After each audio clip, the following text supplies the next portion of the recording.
OpenAI a sorti Sora 2, la nouvelle version de son générateur de vidéos IA. Et il n'a pas fallu plus de 24 heures pour qu'Internet fasse exactement ce qu'Internet fait de mieux, en abuser.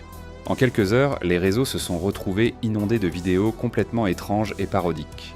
Jake Paul se maquillant face caméra, Bob l'éponge utilisé de façon détournée pour créer des mèmes viraux.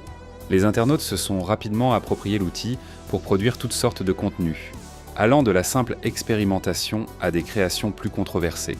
OpenAI semble vouloir prouver qu'un futur sans tournage réel ni animation humaine serait possible.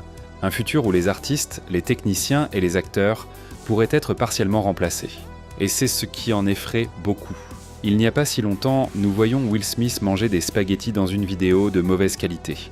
Mais maintenant, les images semblent beaucoup plus réelles et crédibles.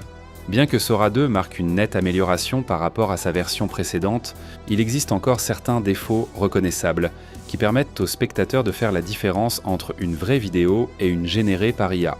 Comme le texte qui est parfois un peu instable et illisible, ou alors dès qu'il y a beaucoup d'éléments en mouvement, ceux-ci ont tendance à devenir flous et difficiles à distinguer.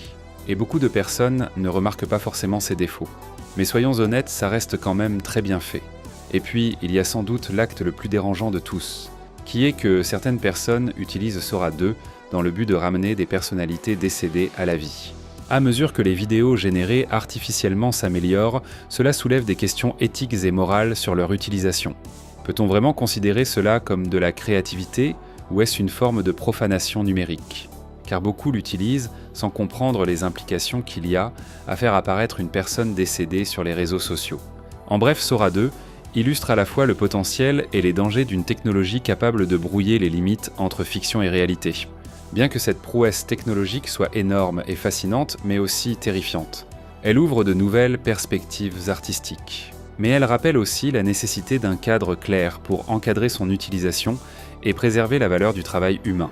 Dites-moi en commentaire ce que vous pensez de Sora 2. Est-ce un danger artistique ou une technologie qui ouvre de nouvelles perspectives artistiques ? Et abonnez-vous, likez et gardez vos yeux et votre esprit ouverts.